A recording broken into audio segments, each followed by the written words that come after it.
সিলেটের জকিগঞ্জে ৩৪৫টি প্রতিষ্ঠানে ৫,০০০ শিক্ষার্থীর মধ্যে বৃত্তির ব্যবস্থা করেছে ফাহিমাল ট্রাস্ট। প্রথম দিন প্রাথমিকের ২৫৪টি স্কুলের শিক্ষার্থীদের মাঝে বৃত্তি প্রদান করা হয়।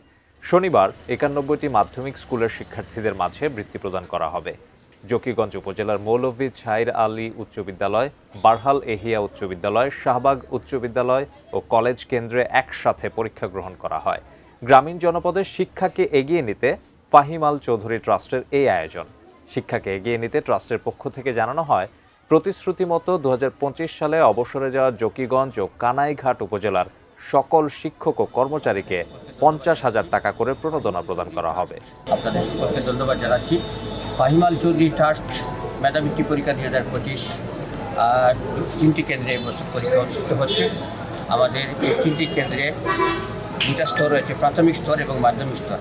প্রাথমিক এবং মাধ্যমিক উভয় স্তর মিলিয়ে প্রায় ৫,০০০ শিক্ষার্থী পরীক্ষায় অংশগ্রহণ করছে এই বছরের পরীক্ষায় এবং ৩৪৫টি প্রতিষ্ঠান এবারে মানে জকিগঞ্জ এবং কানাইঘাট উপজেলার ৩৪৫টি বিদ্যালয়ে অংশগ্রহণ করছে। এলাকার বিভিন্ন স্থান থেকে আগত মেম্বরিবান, আসসালামু আলাইকুম। আমরা ফাহিমাল চৌধুরী ট্রাস্টের ফাহিমাল ইসাক চৌধুরী আমার ছোটো ভাই এবং ফাহিমাল চৌধুরী ট্রাস্ট উনি গঠন করেছেন ২০০২ ইংরেজি থেকে। এবং মানুষের যে মৌলিক অন্য বস্ত্র, শিক্ষা, চিকিৎসা, বাসস্থান যেগুলো এগুলোর উপরে তিনি কাজ করে আসছেন। আমরা শিক্ষা একটি অত্যন্ত গুরুত্বপূর্ণ বিষয় এবং মানুষের মৌলিক বিষয় হচ্ছে সুশিক্ষা।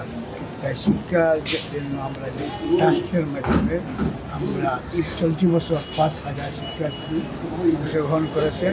আমরা সিনোডা সেন্টার বলে এসেছি।